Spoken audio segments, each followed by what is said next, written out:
Hi friends, welcome back to Anu story world. మాయాభవనం ధారావాహిక 11వ భాగానికి స్వాగతం.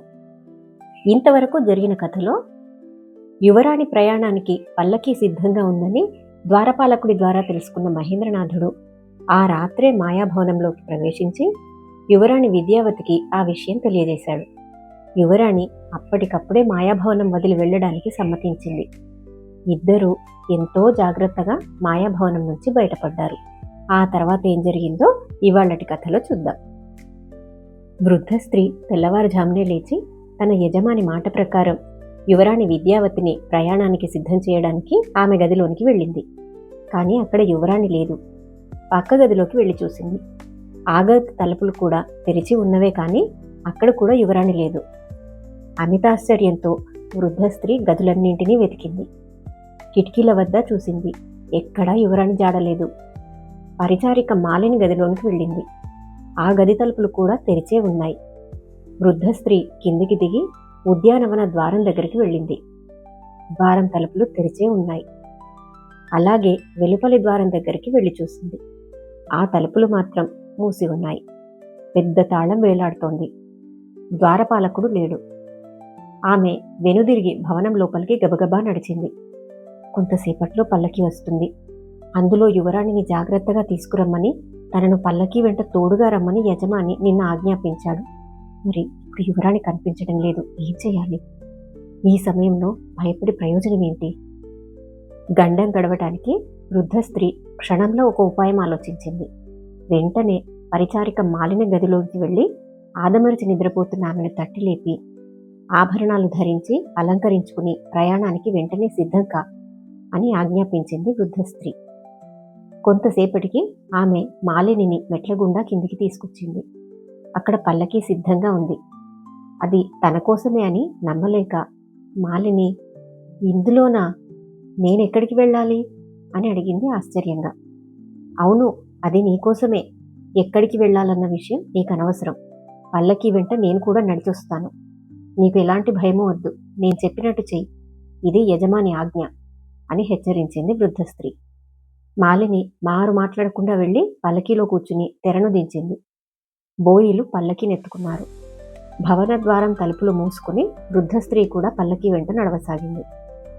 మాయాభవనం నుంచి బయటపడి అంతకు ముందే అరణ్యంలోకి చేరిన మహేంద్రనాథుడికి, యువరాణి విద్యావతికి ఒక మార్గం కనిపించింది.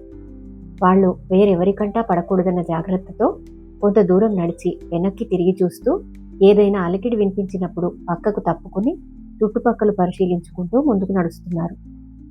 కొంతసేపటికి వాళ్లకు దూరం నుంచి బోయీల పాట వినిపించింది. చప్పున వాళ్ళు ఒక పొదచాటున దాక్కున్నారు. మరికొంతసేపటికి నలుగురు బోయీలు ఒక పల్లకీని మోసుకుంటూ ఆ మార్గం గుండా వాళ్లను దాటుకుని వెళ్ళిపోయారు. పల్లకీ వెంట వృద్ధ స్త్రీ నడుస్తున్నది. పల్లకీలో వెళుతున్నది ఎవరో తెలియట్లేదు. పల్లకీ తన కోసమే వచ్చింది కదా, మరి అందులో ఇప్పుడు ఎవరు వెళ్తున్నారో అని ఆలోచించసాగింది యువరాణి.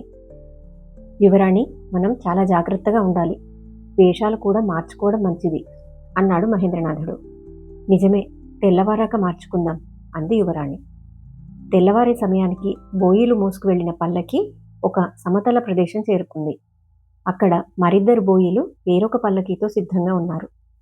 వాళ్లకు దావుల 3 వ్యక్తులు గుర్రాల మీద ఉన్నారు. ఆ 3లో ఒక వ్యక్తి వృద్ధ స్త్రీని సమీపించి, యువరాణిని ఆ పల్లకీ నుంచి ఈ పల్లకీలోకి రమ్మను అని ఆజ్ఞాపించాడు. ఆ మాటలకు ఆశ్చర్యపోయిన వృద్ధ స్త్రీ, యజమాని ఎక్కడా? నేనాయనతో మాట్లాడాలి అంది. యజమాని మా కోసం మరొక చోట వేచి ఉన్నాడు. యువరాణిని క్షేమంగా ఆయన దగ్గరికి చేర్చే బాధ్యత మాది. నీకా విచారం వద్దు. నువ్వు ఈ పల్లకీలోనే మాయాభవనం చేరవచ్చు అని ఆజ్ఞాపించాడు. అతడి కంఠస్వరం తన యజమాని కంఠస్వరంలాగే ఉండడంతో ఒక్క క్షణం ఉలిక్కిపడిన వృద్ధ స్త్రీ అతని ముఖాన్ని ఒకసారి తేరిపార చూసింది. అతనికి గడ్డం లేదు. ముఖంలో రాచటీవి ఉట్టిపడుతుంది. చూడటానికి ఎవరో రాకుమారుడిలాగా ఉన్నారు. ఇక చేసేది లేక ఆమె అతని ఆజ్ఞానుసారం మాలినిని ఆమె ఉన్న పల్లకీ నుంచి దించి కొత్త పల్లకీలోకి పంపుతూ, వీళ్ళు నిన్ను సురక్షితంగా యజమాని దగ్గరికి చేర్చగలరు, భయపడొద్దు అని చెప్పి పల్లకీ తెర మూసింది. మరుక్షణమే గుర్రాలపై ఉన్న 3 వ్యక్తుల వెంట పల్లకీ కదిలింది. వృద్ధ స్త్రీ అంతకు ముందు మాలిని వచ్చిన పల్లకీలో మాయాభవనానికి వెనుతిరిగింది.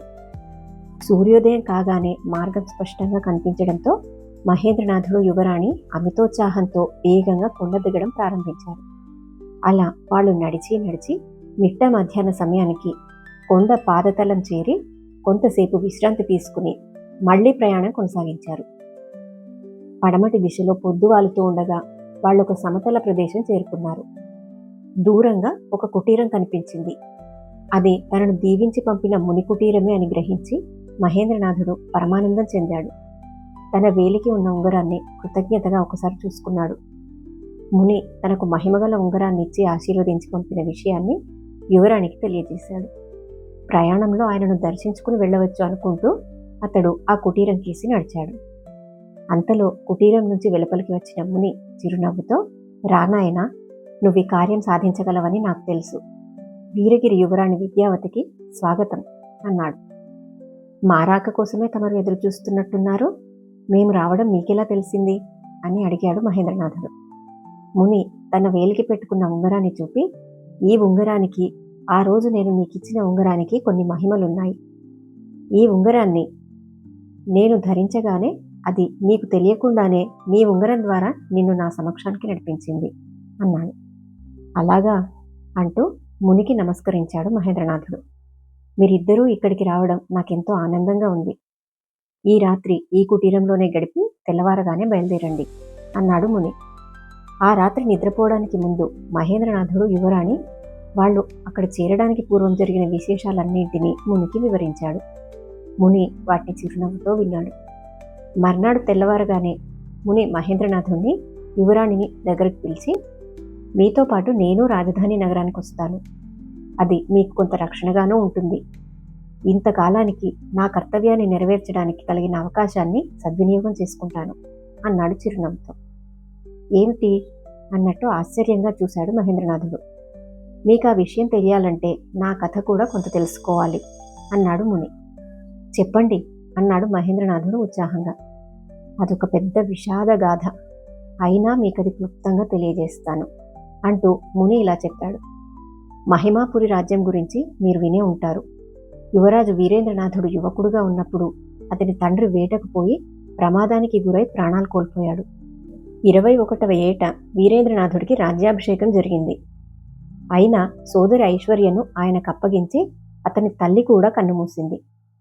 ధర్మనిరతుడు, భక్తి తత్పరుడు అయిన వీరేంద్రనాథుడు ప్రజారంజకంగా పరిపాలన సాగించాడు. సహోదరి ఐశ్వర్యను పొరుగురాజ్యం యువరాజు అయిన సురేంద్రనాథుడికిచ్చి పెళ్లి చేశాడు. వారికి ఒక మగ శిశువు కలిగాడు.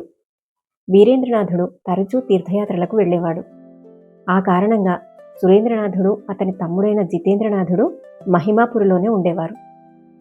ఒకసారి వీరేంద్రనాథుడు తీర్థయాత్రకు వెళ్లడం తెలిసి పాటలీపుర రాజు మహిమాపురి మీదికి దండెత్తి వచ్చాడు.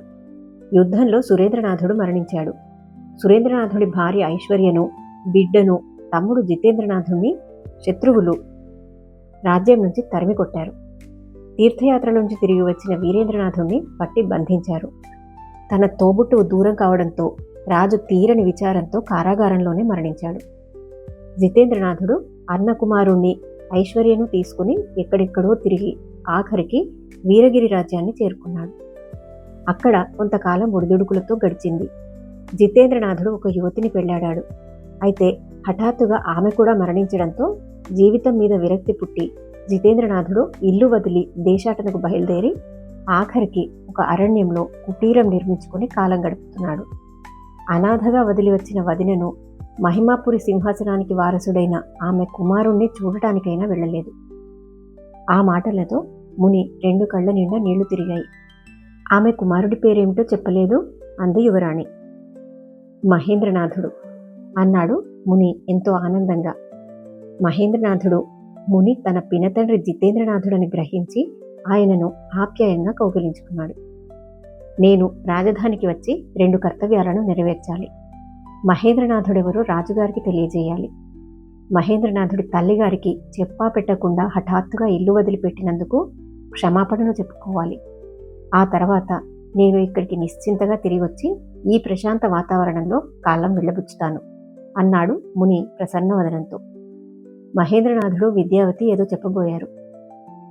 అయినా ముని వారిస్తూ, మీరు ఆశ్రమవాసుల దుస్తులు ధరించండి.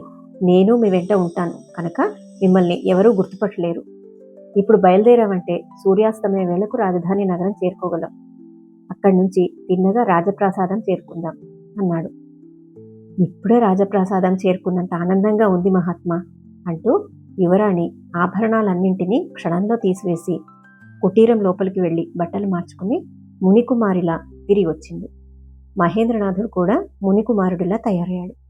ముగ్గురు వీరగిరి రాజ్యం కేసి బయలుదేరారు. ఆ తర్వాత ఏం జరిగిందో, ఈ కథకు ముగింపు ఏమిటో నెక్స్ట్ వీడియోలో చూడండి. ఇలాంటి మంచి మంచి కథల కోసం నా ఛానల్ని సబ్స్క్రైబ్ చేసుకోండి. Thank you.